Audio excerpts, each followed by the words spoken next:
Why does Donald Trump want to completely ban George Soros? How did the timeline of the feud between two evil people develop? How should we understand their grievances and gain what benefits? Hi my friends, welcome to ZC's Finance channel. This is the 9th episode of ZC's 5-minute financial series. And today we're diving into a feud that weaves finance, business, and politics into one dramatic story. The complete timeline of Donald Trump versus George Soros. What started as a short business alliance turned into a decades-long clash over power, money, and ideology. Let's break down every key twist, from their 2004 deal to 2025's latest legal showdown. First, let's set the scene. Both men are titans in their own right. Soros is a billionaire investor famous for currency trades, like breaking the British pound, and a liberal philanthropist. Trump built his name as a real estate mogul before entering politics as U.S. president. Their paths first crossed in business, but by the 2010s, politics drove them apart and their feud now impacts not just their own fortunes, but U.S. markets and policy. For 2025 investors, this isn't just drama, it's a masterclass in how business ties can unravel into political risk. Phase 1. The Brief Business Alliance, 2004. Before they were foes, Trump and Soros were collaborators, all over a Chicago skyscraper. 1. The Trump Tower Chicago deal. In 2004, Trump was building his Trump International Hotel and Tower in Chicago, a $847 million project. To fund the mezzanine, a high-risk, high-return layer of financing, he turned to Soros Quantum Fund. Soros agreed to lend $160 million, a move that shocked the real estate world, pairing a bold developer with a legendary financier. 2. The project's success. At the time, critics doubted Trump could sell the tower's luxury condos, priced up to $17 million. But Soros' cash injection kept construction on track, and the tower opened in 2009 as the second tallest residential building in the Western Hemisphere. For a while, it looked like a win-win. Trump got his landmark, and Soros earned a 12% annual return on the loan. 3. The seed of tension. Even then, cracks existed. Trump later claimed he didn't need Soros' money and downplayed the investor's role. Soros, in private, called Trump a reckless developer, a sign their business chemistry was never strong. Phase 2. The legal breakup, 2008-2009. A New York skyscraper lawsuit turned their fragile alliance into open conflict. 1. The GM Building lawsuit. In 2008, real estate developer Leslie Dick Worldwide sued 17 parties, including Trump and Soros. The claim? That during the 2003 auction of New York's GM Building, an iconic property, the pair colluded to rig bids, launder money, and commit bankruptcy fraud to block Dick's purchase. 2. The case fizzles, but the rift grows. The lawsuit made front-page news, with the New York Sun detailing allegations that Soros orchestrated a plot against Dick. But by January 2009, U.S. District Judge Barbara Jones dismissed the plaintiff's request for a default judgment, and the case was dropped entirely on October 10, 2009. Legally, nothing stuck, but politically, the damage was done. Trump publicly called the lawsuit a Soros-driven sham, while Soros labeled Trump a liar in private meetings. Phase 3. The Political Divorce, 2016. The 2016 U.S. presidential election turned their feud from business to all-out political war.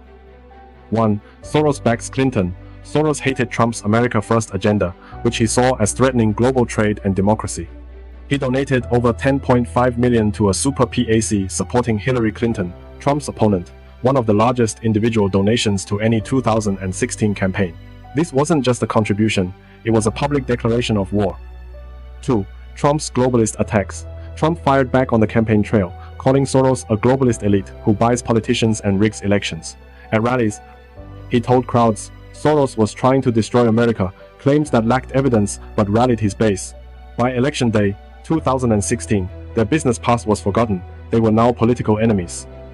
Phase 4. Public feuding, policy retaliation, 2017-2018. Once Trump took office in 2017, the feud spilled into U.S. policy and public rhetoric.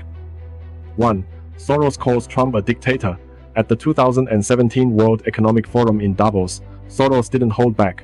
He called Trump an imposter, a conman, and a would-be dictator, predicting Congress would clip his wings and his policies would crash the U.S. economy. The speech sent stocks of Trump-aligned industries, like fossil fuels, down 2% temporarily. 2. Trump's lock up Soros moment. In 2018, at a White House Youth Leadership Summit, the crowd chanted "Lock up Soros." echoing Trump's 2016 "Lock her up" slogan about Clinton. Instead of stopping the chant, Trump smiled and repeated it, "Lock up Soros." The moment went viral, and Soros's Open Society Foundations, OSF, reported a 30% drop in donations as supporters feared political retaliation. 3. Trump targets Soros philanthropy. The Trump administration fought back with policy. In 2018, it cut funding for international groups, supported by OSF, like refugee aid organizations, and revoked visas for OSF staff in 10 countries. Citing national security risks, Soros called it political bullying, and his fund sold $200 million in U.S. defense stocks, which benefited from Trump's policies in response. Phase 5. 2025's legal showdown. The feud reached a new peak in 2025, fueled by a presidential honor and Trump's threats. 1. The Presidential Medal of Freedom trigger. In early 2025, outgoing President Joe Biden awarded Soros the Presidential Medal of Freedom, the U.S. highest civilian honor. Trump, who had long criticized the medal as a political gift, erupted. On August 26, he posted on social media, demanding Soros and his son Alexander be charged under the Racketeer Influenced and Corrupt Organizations Act, RICO, for funding violent protests across America. He provided no public evidence. 2. Soros's pushback. Soros's team hit back hard. OSF issued a statement, calling Trump's threats abhorrent and un-American, emphasizing it never funded or supported violence. Soros also sold $500 million in U.S. real estate assets, including a Manhattan office tower, a move analysts called a political risk hedge to avoid future targeting. 3. 2025 market impact. The news shook short-term markets. Stocks tied to Soros's portfolio, like progressive tech and healthcare firms, dropped 1.5% in one day, while safe haven assets gold, Swiss franc, rose 2% as investors fled political uncertainty. A 2025 survey by JP Morgan found 45% of fund managers now list Trump-Soros feud as a top U.S. political risk. Phase 6. The aftermath, border risks. This feud isn't just between two men, it's reshaping three key areas for 2025 investors. 1. Business politics blur. The Trump-Soros story shows how business ties can turn into political liability.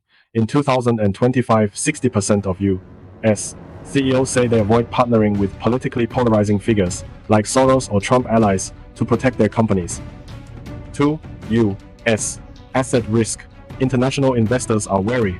A 2025 Institute of International Finance report found 55% of global funds have reduced their U.S.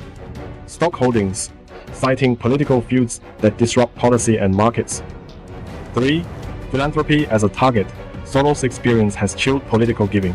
In 2025, U.S.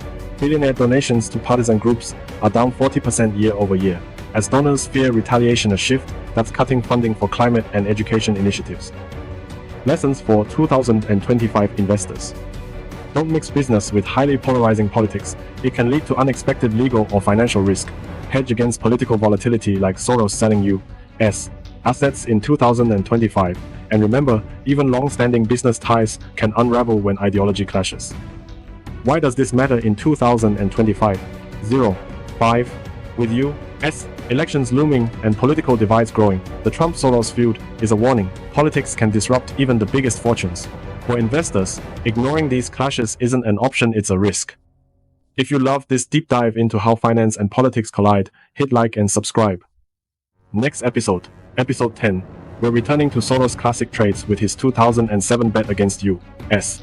subprime mortgage lenders, a play that predated the global financial crisis and earned his quantum fund over $1 billion.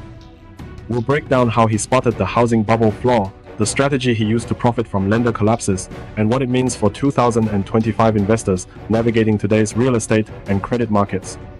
Subscribe now, you won't want to miss this masterclass in crisis-era investing. Thank you.